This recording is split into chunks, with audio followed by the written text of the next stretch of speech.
안녕하십니까. 에덴셀 연구소의 이강우 원장입니다.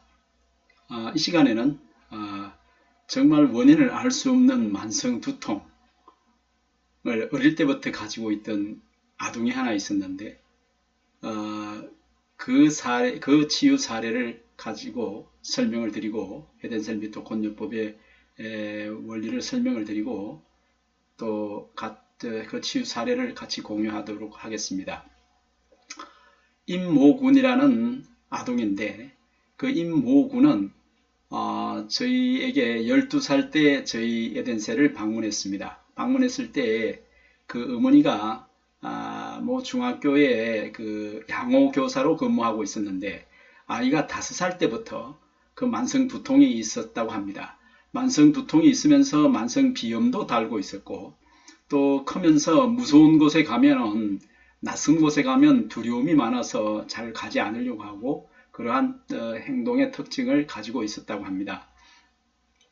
자, 그래서 과연 이 아이가 어느 정도 두통이 심하냐 그러면은 소위 타이레놀이나 뭐 브루펜이나 이런 그 진통제를 먹어도 진통이 별로 되지 않고 어느 정도 조금 가셔지지만 두통 속에서 계속 살고 있었습니다. 어느 정도 정상은 완화가 되었지만 진통제의 작용이 크게 효과가 없는 그런 상태였습니다. 그러니까 아이가 얼마나 괴로웠겠습니까?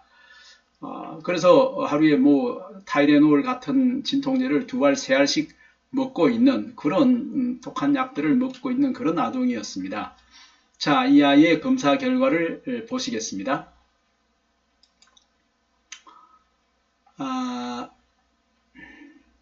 제가 검사 결과를 불러오겠습니다.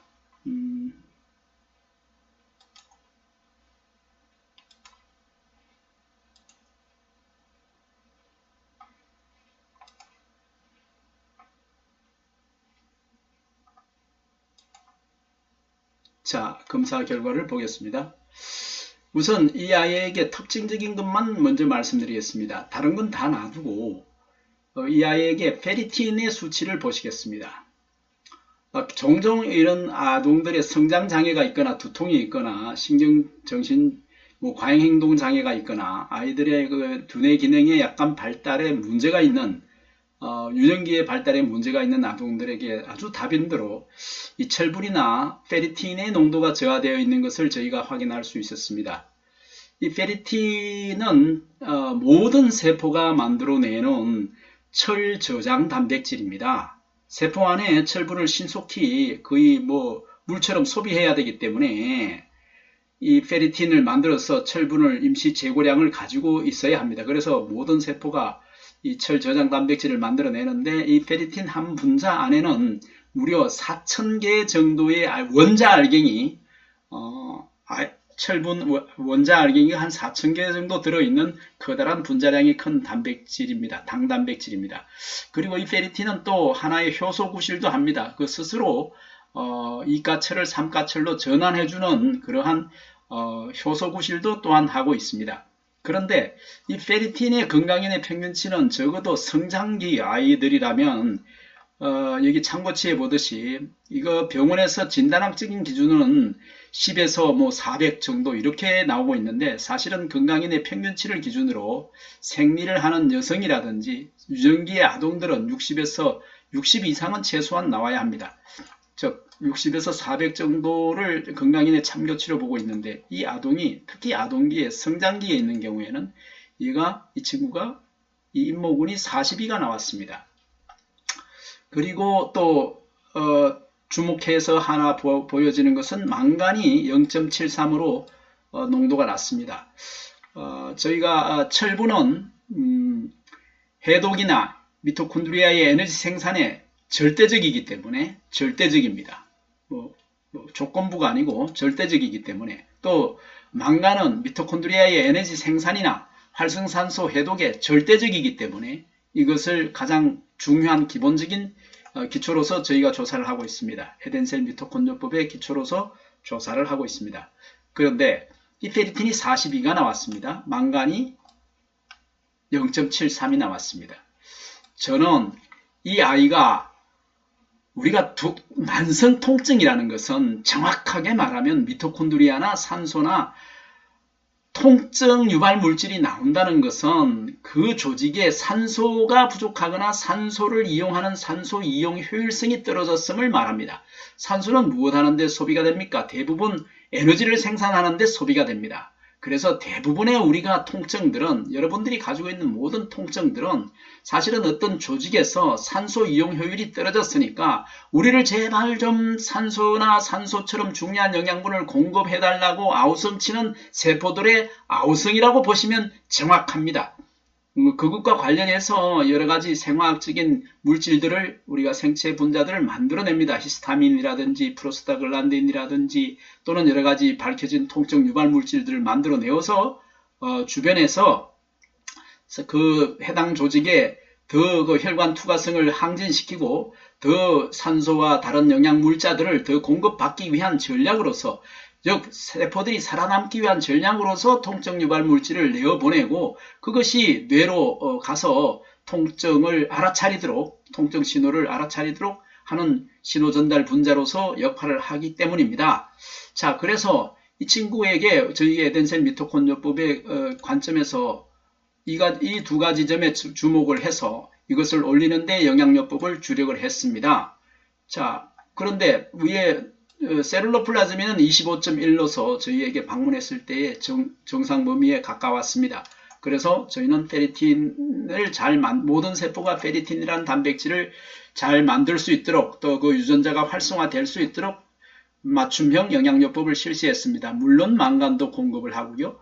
망간의 흡수나 저장, 운반에 관련되는 단백질들이 잘 만들어질 수 있도록 그런 영양 개인 맞춤형 영양요법을 실시했습니다.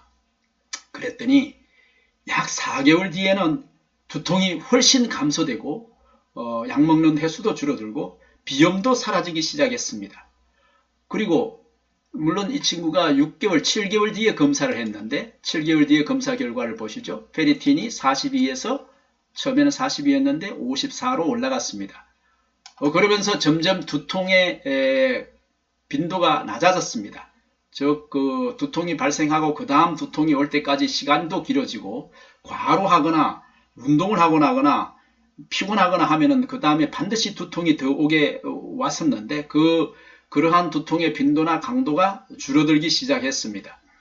그리고 점점 더 좋아져서 이제 약을 안 먹을 수도 두통이 안 생기는, 물론 약이 잘 듣게 되고 그 다음에 그 타이레놀과 같은 약물들을 이제 복용 횟수가 줄어들기 시작했습니다. 그리고 난 뒤에 2017년 8월 30일 날 검사를 하고 다시 약 8개월 뒤인가요? 8개월 뒤에 다시 검사를 했는데 페리틴은 75로 올라갔습니다. 그런데 망간이 이때 보면 감소되었다가 이 시기에 7개월 뒤에 감소되었다가 다시 올라가는 것을 확인할 수 있습니다. 이것은 생화학적으로 설명이 가능합니다. 소비가 많아져서 미토콘드리아가 활성화되어서 미토콘드리아 안에 들어가서 혈중 농도가 떨어진 것입니다. 이것은 뭐 전문적인 내용이니까 따로 이 시간에는 생략을 하고, 그러한 과정을 거치면서 망간 소비량이 증가되고 그럼으로써 미토콘드리아가 활성화되었다는 것을 이해할 수 있습니다. 또 페리틴의 합성량도 이렇게 이제 정상 범위에 들어오도록 정상화되었습니다. 그래서 이 환우가 완벽하게 완치가 된 것입니다. 완치가 되었는데 그때 점점 좋아져서 아이가 이 시기에 2018년 4월 달에 봄인데 이때 이미 3월 달에 3월 달에 아이는 중학교에 들어가게 되었습니다. 잠깐 보실까요? 저희의 그 웹사이트에 건강관리 일지를 저희들이 기록하고 있습니다. 보실까요? 2018년 3월 7일 날 어머니가 카톡을 보내온 내용을 우리가 캡처해서 그대로 그 환자가 좋아지는지 나빠지는지 어떤 그 변화들을 기록을 해두고 있는데, 그 당시에 2018년 3월 7일 날 아이가 많이 이제 거의 정상화 단계에 들어왔을 때에 어머니가 보내온 카톡 내용을 그대로 캡처해서 보내놨습니다. 제가 읽어보겠습니다. 영영이가 중학교에 입학했습니다. 새롭고 낯선 곳에 가려면 늘 무서워서 무서워하고 했는데 막상 가보니 밝고 기분이 좋았나 봅니다. 요새 나의 두통이 있다는 얘기조차 하지 않습니다. 2월엔 철도 기차 사진 찍으러 다닌다고 철도 덕후가 되어 하루 내내 친구와 지하철 여행을 하고 와서는 아이가 넉다운데요. 딱 그날만 머리 아프다더니 바로 푹 자고 나서 회복되었습니다. 이젠 두통약 한 알도 먹지 않습니다. 안 먹은 지 한 달은 좋게 되는 것 같아요. 1년 복용했는데 완치라는 단어가 떠오를 만큼요. 약사님 정말 감사합니다. 기쁜 소식 전해드리고 싶어 톡 드립니다.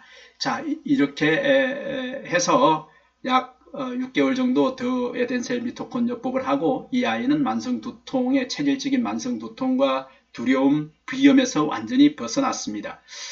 자, 이 사례를 가지고 우리가 무엇을 얘기할 수 있을까요? 제가 많은 환우들을 이런 에덴셀 미토콘요법으로 완치를 하면서 여기에 대해서 한 가지 모두에게 공통적인 현상을 발견하였습니다.